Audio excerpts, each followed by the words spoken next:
Et bonjour à tous et bienvenue dans cette vidéo des sorties du mois de mai où on va parler bien entendu de la seule sortie du mois de mai, c'est-à-dire Accès à la Cybertempête qui sera une série classique et qu'on va décortiquer dans cette vidéo. Bien sûr, avant de commencer, n'hésitez pas à vous abonner, à liker la vidéo, à me lâcher un petit commentaire et si ça vous intéresse, n'oubliez pas que mon partenaire Oli propose des boissons du coup énergisantes, rafraîchissantes, c'est vegan et très peu sucré. Avec les copains on est en train de tout tester et vraiment il y en a, elles sont excellentes. Donc n'hésitez pas si vous êtes intéressé, vous avez tous les liens en description ainsi que les codes promo qui sont affectés et toute commission, comme je l'ai dit, sera réinjectée dans la chaîne pour vous proposer encore plus de contenu.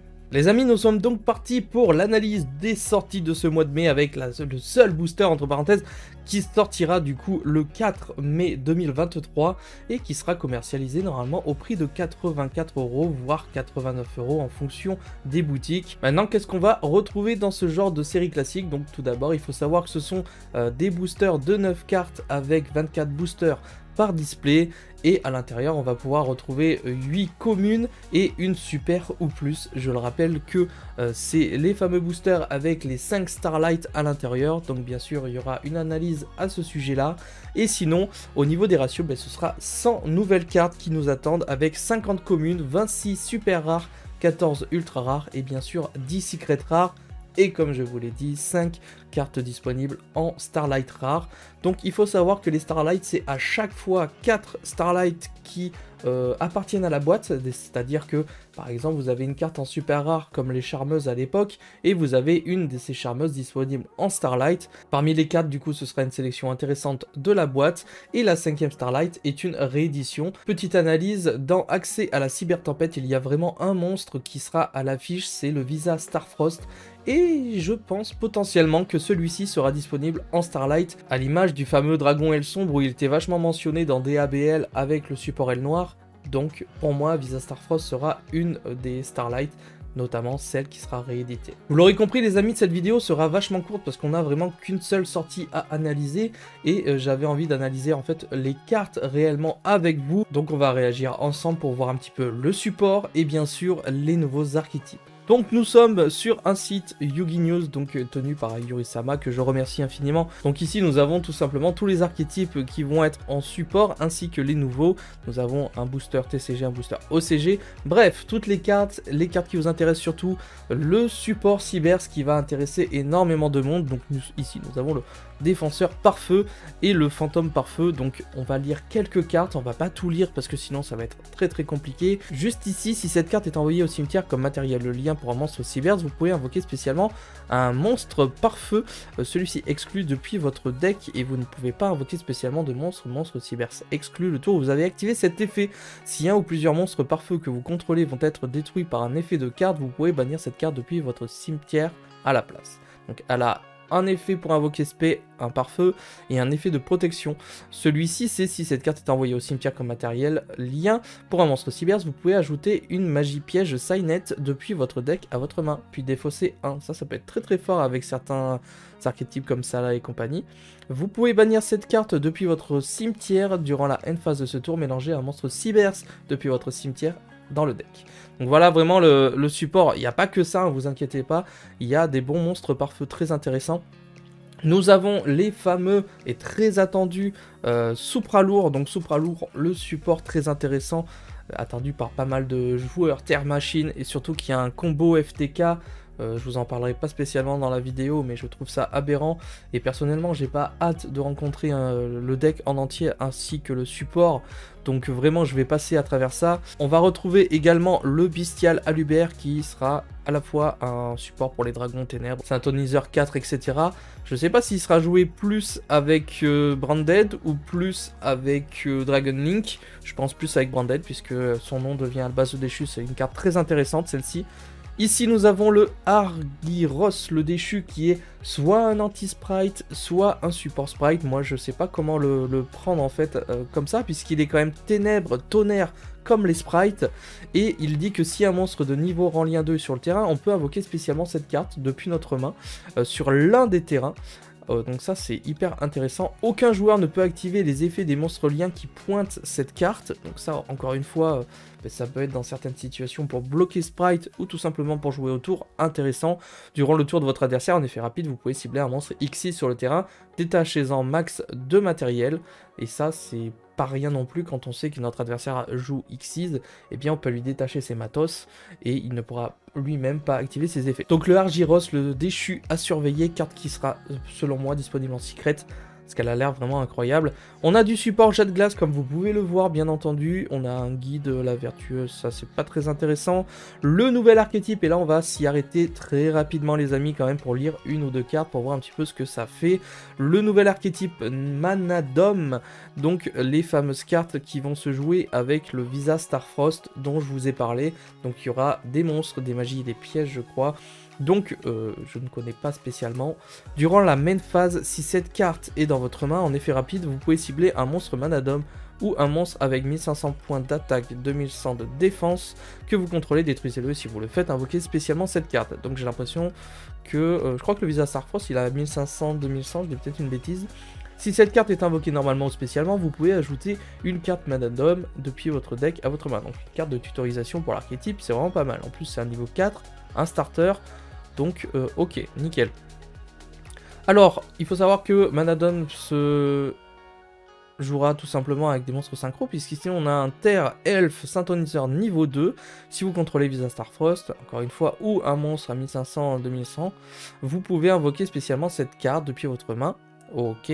Si cette carte est détruite au combat ou par un effet de carte, vous pouvez invoquer spécialement un lui tout simplement, depuis votre deck, et aussi les monstres synchro que vous contrôlez gagnent 500 points d'attaque durant chaque battle ce tour. Ok. Enfin, un des derniers, Manadom, qu'on va lire rapidement. Si vous contrôlez, voilà, à chaque fois c'est ça, c'est si vous contrôlez Visa Starfrost ou un monstre autre, avec ces caractéristiques-là, vous pouvez invoquer spécialement cette carte depuis votre main.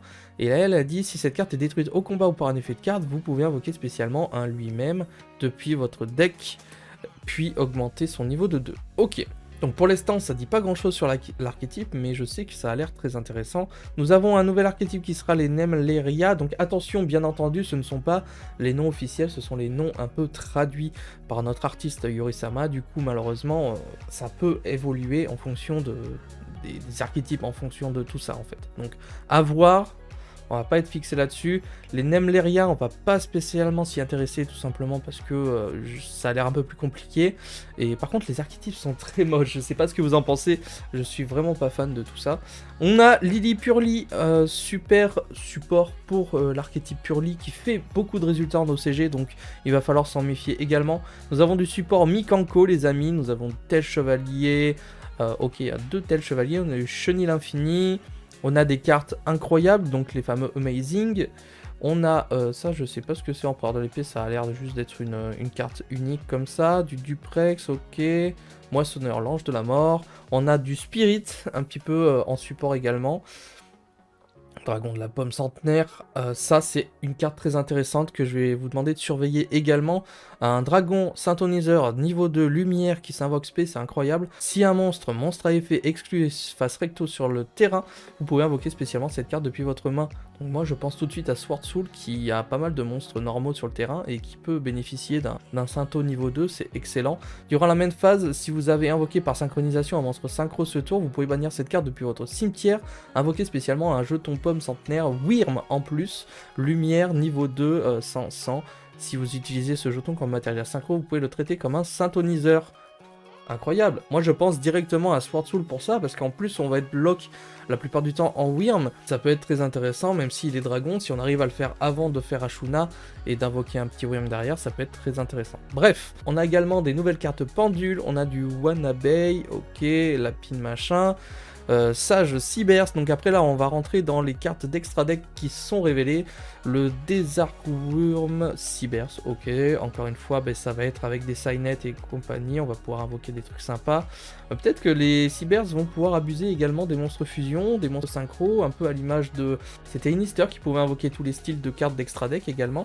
Albion le dragon, incandescent, donc encore une fois du support pour Branded qui n'en finit pas, le lore est incroyable et je pense qu'il y aura du support comme ça pendant très longtemps. J'aurais bien aimé du support Sprite, du support Sword Soul à proprement dit, ou d'autres trucs comme ça, mais bon, c'est comme ça. Vicieux Astrud, ok. Monstre Ténèbres Elfe Fusion, donc encore une fois avec Visa Starfrost cette fois-ci. Nous avons de la collée aux troupes. Voilà, il y a pas mal de petites choses. Des synchros très belles de Supra lourd. Ça, j'ai vraiment pas hâte de les affronter. On a un Bestial Dipater. Ok, celui-là, j'ai envie de le lire. Un Dragon Ténèbres synchro niveau 10. Il a l'air badass. Un Syntho plus un monstre dragon non synthoniseur. Vous pouvez cibler un monstre lumière ou ténèbres banni. Invoquez-le spécialement sur votre terrain. Lorsque votre adversaire active un effet de monstre en effet rapide, vous pouvez cibler une carte bannie, mélangez-la dans le deck, puis si vous étiez le propriétaire de cette carte, détruisez le monstre. Ah ouais. Si votre adversaire